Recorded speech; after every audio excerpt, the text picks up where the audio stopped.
সবাই স্ক্রিনে দেখাই, আর কেউ কোথাও দেখাবো না। এখন আমরা নিলাম কি একটা ইলিপস টুল। এখন কোকা কোলার লোগো বানাবো আমরা। কোকা কোলার কালার কিরকম থাকে? না ব্ল্যাকের মধ্যে, না লালের মধ্যে হোয়াইট, লালের মধ্যে হোয়াইট, না হোয়াইটের মধ্যে লাল। ওই যে আসছে এটা আছে না?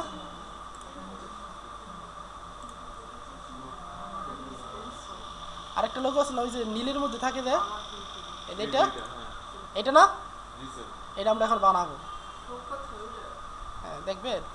সেটা তো কোকোলা, এটা তো কোকোলা। আর যাই হোক একটা ওইলি হয়। এটা দেখেন কিভাবে বানাই, কোনটা? একটা টান দিবেন এই লোগোটা হয়ে যাবে। এখন কোনটা দেখান আগে? এই যে আমি কি নিলাম, একটা ইলিপস নিলাম না, একটা শেপ নিলাম না, এটা কি একটা শেপ নিছি আমি, বুঝতে পারছেন? আমি গেলাম কোথায়, ইরেজার টুলে।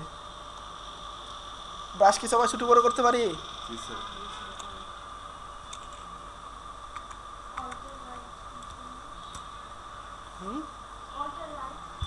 ব্রাশ ব্রাশ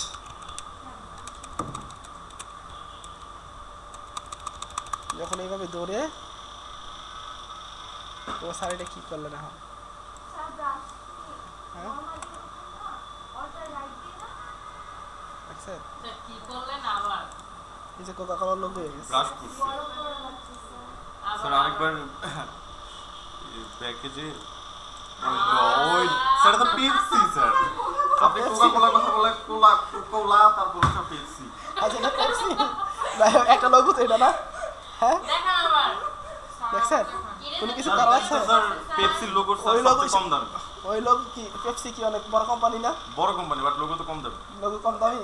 এই যে একটা দেখেন যখন ওইটা ডিজাইন করছে ওর অনেক টাকা খরচ হয়েছে, মিনিমাম 75 টাকা খরচ হয়েছে। এটাই তো। হ্যাঁ নাইকের লোগো চিনি আমরা, নাকি নিক না নাইক, হ্যাঁ নিক নাইকের লোগো চিনি আমরা। ওইটা 1912 সাল নাকি 1900 কত সালে জানি আমি, অনেক আগে, প্রায় 100 বছর বা 1975 সালে। কিভাবে দেওয়া যায় পরে? শোনেন বলতেছি, ওই সময় নাইকের একটা লোগো করছে ওই আমলে $300 দিয়ে, অনেক আগে। প্রায় নাইক তো অনেক বড় কোম্পানি না, অনেক আগে কোম্পানি না, একবারে প্রথম $300 নাকি আমার পুরো খেয়াল নাই, $300 নাকি $2100 লোগোটা করছিল, আমি স্যারের কাছে শুনছিলাম ওই আমলেই।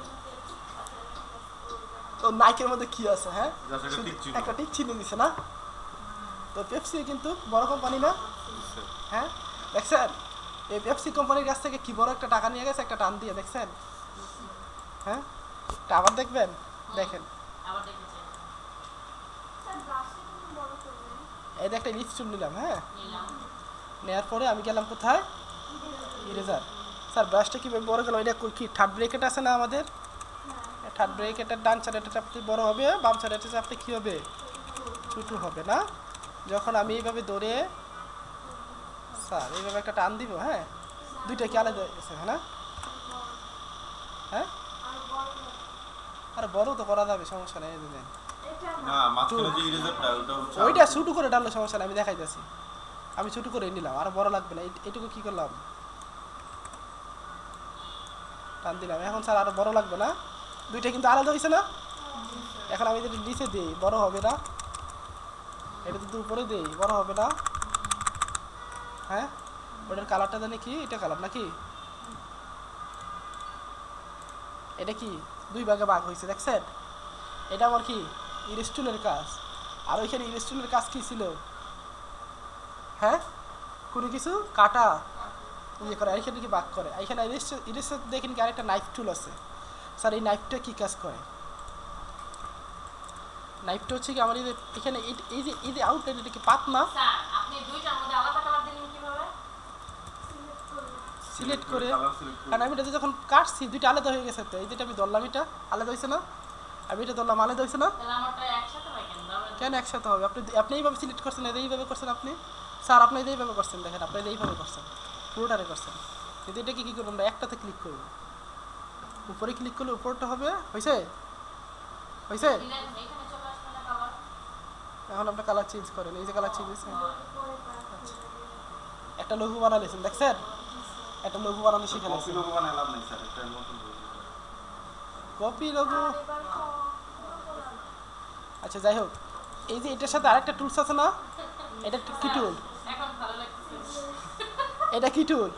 সিজার টুল না? সিজার টুলের কাজ কি দেখেন, সিজার টুলের কাজটা হচ্ছে কি আমাদের এখানে সিজার টুলের কাজ হচ্ছে বিভিন্ন পাতগুলো আছে না, পাতগুলোকে ডিভাইড করে। যখন আমি এখান থেকে এইখানে এটা ক্লিক করলাম, এই অ্যাঙ্কর আছে না, এটা কি অ্যাঙ্কর না?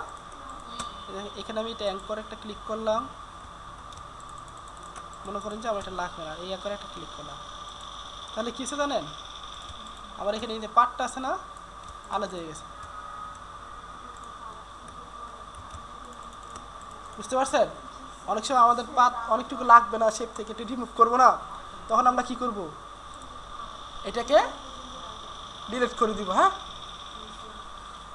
আচ্ছা, দেখছেন লোগো বানানো শিখে গেছেন আপনারা। এখন না, ওগুলা পরে, সহজ না, এখন লোগো বানাবো না। আরেকটা দেখেন, এখন আমরা রবির লোগো বানাবো, রবির। স্যার একটা কথা, আপনি লোগো বানাইছেন, ভিতরে লেখাটা লেখা দেখান। কোকোলা বানাইছেন আর যাই বানাইছেন, যেটাই বানাইছেন।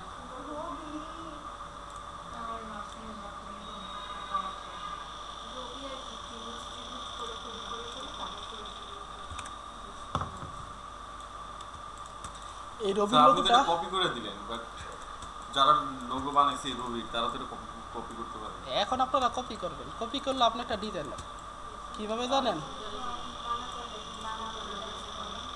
শুনেন, কপি তখন হয়, কখন কপি হয়?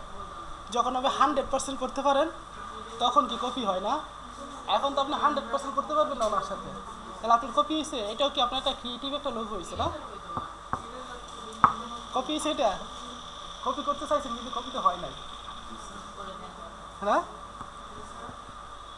ধরেন আপনি একটা কপি লোগো করছেন, আপনি কি ওর মতন 100% করতে পারবেন লোগোটা? তাহলে আপনি তো, কপি করে নিয়ে আসছেন সাইডারে। এখন আমরা এই লোগোটা বানাবো, এই লোগোটা বানাবো কি দিয়ে? কপি কি সেম এজিয়ার মতই না? অরিজিনাল না, দিয়ে দিই, জমা দিয়ে দিলাম। এখন আমরা রুটের টুল আছে না, বললাম না কত ভালো। এই রুটের টুলে আমরা শিখবো গ্রেডিয়েন্ট, শিখছি না আমরা, গ্রেডিয়েন্ট কালার দিব, দিয়ে কি করবো আমরা এখানে স্যার একটু এই রবির লোগোটা বানানো শিখবো। তাই একটু পরে দেখান। আমরা একটা একটা করে টুল শিখবো আর একটা একটা করে কি কাজ শিখবো টুলসের সাথে। হ্যাঁ, আরে এখন হচ্ছে কিন্তু দেখেন, যখন এখান থেকে আমি কোন টুলটা নিব, এখান থেকে এখন নিবেন, আপনি তো দিবেন না এখন না? রেকর্ড হচ্ছে।